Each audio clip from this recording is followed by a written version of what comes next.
Hello and welcome to the History of Rum section of your official Sommelier certification program. Now in this section we'll go over a very high-level overview of the history of rum.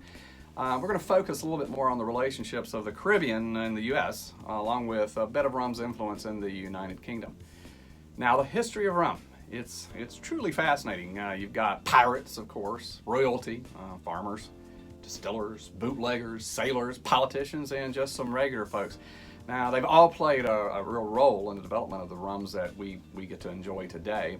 So let's take a quick trip back in time and discover its origins. And we're going to begin with industrial waste. Now, many farmers in the Caribbean around the early 17th century, they produced sugar. First, they'd harvest and crush the sugarcane, which then they'd boil the resulting, those juices that came from it. Finally, they'd leave the boiled syrup to cure in some clay pots. Now, during this curing process, there was this liquid, and it'd seep out of the pots, and then they'd get the sugar that was left behind, is what they really wanted. Now, the liquid was what we know as molasses. Now, there was a problem. The planters, they couldn't even give away this liquid. To them, it was just an annoying bunch of really industrial waste, as we said. In fact, the production of 2 pounds of sugar yielded a whole pound of molasses. So the farmers, they were literally stuck with massive amounts of an unwanted product. And they didn't really have a way to export it or any other practical use for it on the island. So what they started to do is they'd start dumping this unwanted molasses out into the ocean. Now, luckily for them, somebody eventually figured out a way to use this molasses. That person or persons figured out that if they mixed the molasses with that liquid that was skimmed off of the cane juice during the initial boiling, and then they were to ferment it, you got a starting point for distillation. This process resulted in the liquor that we know as rum. Now, where exactly did this breakthrough appear to have come from? Well, it's thought to have occurred on Barbados, which is a tiny island at the tail end of the Lesser Antilles. In 1647, there was this island visitor named Richard Ligon that he attended this party, and they had this feast. And in this feast, it included, in his words, a throat-searing drink known as Kill Devil, which was an early name for rum. Now, rum, that name, when it comes to the origin of the word rum, there seems to be a lot of debate. Some people say it's kind of a shortened version of the words rumbullion or rumbustion, which are some old British slang terms for uproar, which I guess after you drank a lot of rum, that the result would be uproarious, right?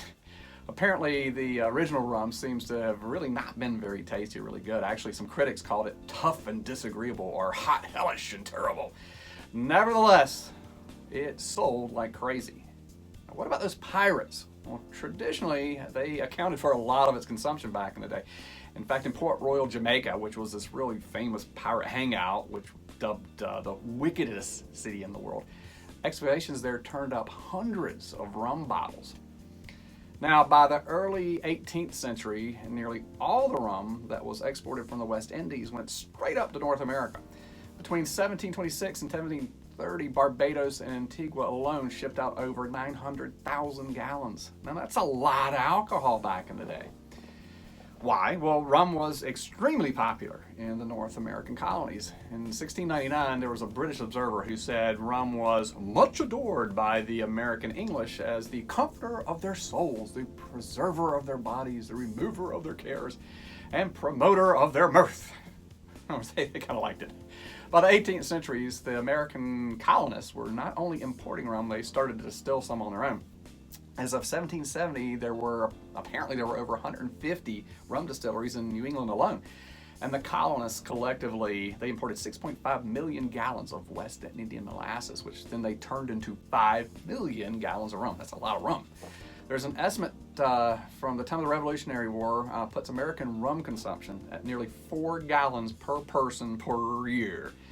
Unfortunately, most of it wasn't very good, but it was cheap, which probably accounted for the massive consumption.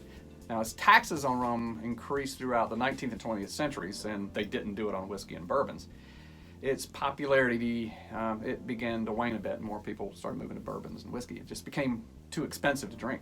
Now, fast forward to Prohibition, the quality of rum, which was pretty much all the alcohol, was very inconsistent. So then we entered the rum runners like Bill McCoy, though, who they became fixtures on Rum Row, which was this line of ships that was loaded with liquor anchored just beyond the maritime limit of the U.S. so they wouldn't get in trouble, right?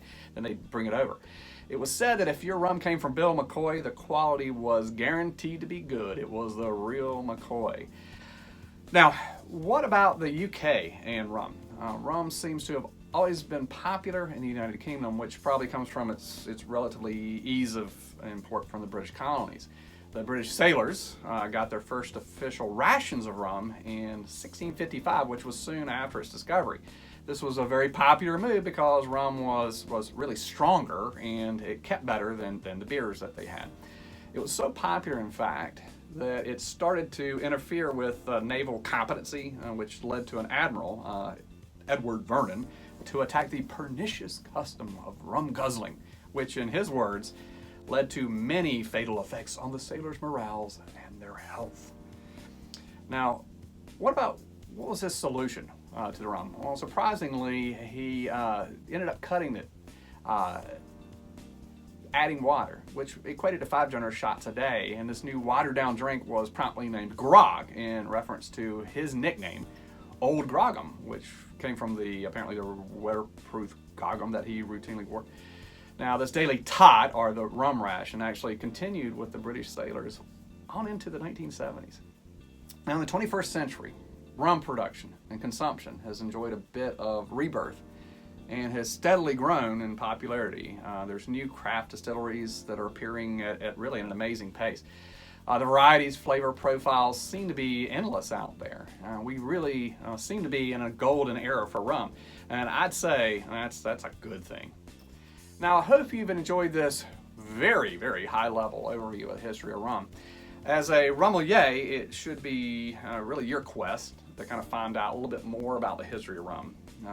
Actually, in order to find some of the answers on the history of the rum knowledge assessment that you'll have to take, you'll probably have to do a little bit of exploring out there on the internet and some books and whatnot.